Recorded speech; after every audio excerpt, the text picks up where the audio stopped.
If you walk into a staffing agency and say the letters VMS, you might as well have said a curse word. Seriously, people tense up. The energy in the room shifts. Somebody in the back starts having flashbacks to 2014 when they lost a client because a VMS came in and slashed their margins in half. VMS, just three letters, but incite a massive emotional reaction. And honestly, I get it. I completely understand why staffing agencies have felt this way. But here's what I want to talk about today. Because the game has changed, and the agencies that are figuring this out first are going to have a serious competitive advantage. So let's break it down. All right, so if you're watching this and you're thinking, what the hell is a VMS? Here's the quick version. A vendor management software is just a software that companies use to manage their contingent workforce. Their temps, their contractors, their statement of work engagements. It's the technology layer that sits in between the client and the staffing agencies supplying the talent. Now, why do staffing agencies hate VMSs? Well, to understand that, let's go back to what the industry looked like before VMSs became widespread. So picture this. You're a staffing agency owner, you've got a great relationship with an HR director at a hospital or manufacturing plant. You guys play golf together, you text each other back and forth, and when they need 5 nurses or 10 warehouse workers, they call you directly. You negotiate your own rates, you control the relationship, and life is good. Then one day, that same HR director calls you and says, hey, we just implemented a VMS and you're going to need to submit your candidates through a system now. Oh, and by the way, there's a new rate card. And just like that, everything you built feels like it's been taken away. Your margins get compressed, you're no longer negotiating directly, and you're competing in what feels like a reverse auction against every other staffing agency in town. Your relationship with the hiring manager, well, now there's a technology wall between you and them. You went from being a trusted partner to being just another vendor in a portal. It can feel dehumanizing, and for a lot of agencies, it was a financially painful impact.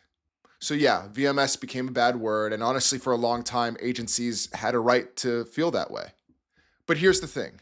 That version of a VMS, that was VMS 1.0, and we're not living in that world anymore, and a few things have fundamentally shifted. First, the technology has gotten better. Early VMS platforms were clunky, frustrating, and built almost exclusively for the buyer. They were designed to cut costs, period, and the staffing agency experience was an afterthought. But the newer platforms, and specifically SourceNow, are built from the point of view of staffing veterans and staffing agency owners. They realize that if the supplier experience is terrible, then the talent pipeline suffers. And if the talent pipeline suffers, nobody wins. So the tools have gotten significantly better for agencies. Second is the data, and that's a big one. The VMS generates an enormous amount of data. The fill rates, time to fill, submission to interview ratios, bill rates by job category, turnover rates, all of it sitting right there. And for a long time, only the client or the MSP was using that data. The agencies were just feeding into the system and hoping for the best, but that's changed. The smart agencies are pulling insights out of that VMS data and using it to sharpen their own operations. Third, and this is really what I want you to hear, and that is that the conversation around contingent labor has shifted at the executive level. Companies aren't just looking to cut costs anymore, they're looking at total talent strategy. They want visibility, they want compliance, quality, and speed. And the VMS is the infrastructure that makes all of that measurable. That means that agencies who can speak that language, who can show up with data and prove their value inside of that system, those are the ones winning the best programs. So here's where it gets good, and here's where we can kind of flip the script. If you're a staffing agency and you're still avoiding VMS programs or treating them like a necessary evil, you're leaving money and market share on the table. Here's how to use a VMS as an actual advantage when you're selling your services. Number one, lead with your VMS performance data. When you're pitching to a new client or even trying to expand with an existing one, don't just talk about your recruiters and your candidate database. Show them your fill rates. Show them your time to submit. Show them your fall off rates compared to a program average. If you're performing well inside of a VMS, the data acts as proof. It's not just a sales pitch anymore, it's actual evidence, and buyers love evidence. Number two, position yourself as VMS fluent.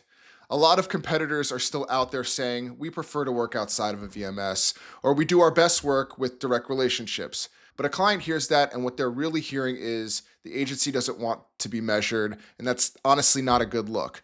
Instead, flip it and say, hey, we thrive in managed programs, and we understand how a VMS platform works. We optimize our process around a system, not against it. The level of sophistication separates you from the pack immediately. Number three, use the VMS to identify where your competitors are falling short. Inside of a managed program, if other agencies have low fill rates or slow submission times, that's your opening. You can go to the client or the MSP and say, look, we're outperforming on these categories. Let us add more volume. The system is literally giving you a playbook to take market share. And number four, use VMS experience as a selling point to prospects who don't even have a VMS yet. If you're talking to a mid-sized company that's still managing contingent labor on spreadsheets and emails, and you come in and say, hey, we've managed talent inside of Fieldglass, Beeline, SourceNow, whatever it is, that tells the prospect you operate at a higher level. You've played in the big leagues, and now you're ready to scale and professionalize their program. You're already the agency who knows how to perform in that environment. Listen, I know VMS has been a sore subject. I know agencies have war stories, and I'm not here to tell you those experiences weren't real. But the staffing agencies that are growing right now are the ones that are winning MSP programs, the ones expanding their footprint into existing clients, and they're not running away from a VMS. They're running toward it. They've stopped seeing VMS as a thing that takes away their relationship and started seeing it as a platform that proves their value at scale. Because at the end of the day, truly a VMS doesn't replace the relationships. It makes the good ones visible and the bad ones obvious. So the question for your agency is simple. Which one do you want to be? If this was helpful, hit subscribe. I'm putting out content every week breaking down VMS, workforce management, and contingent labor in a way that no one else is talking about, I hope. If you've got some VMS horror stories or success stories, drop them in the comments below. Peace.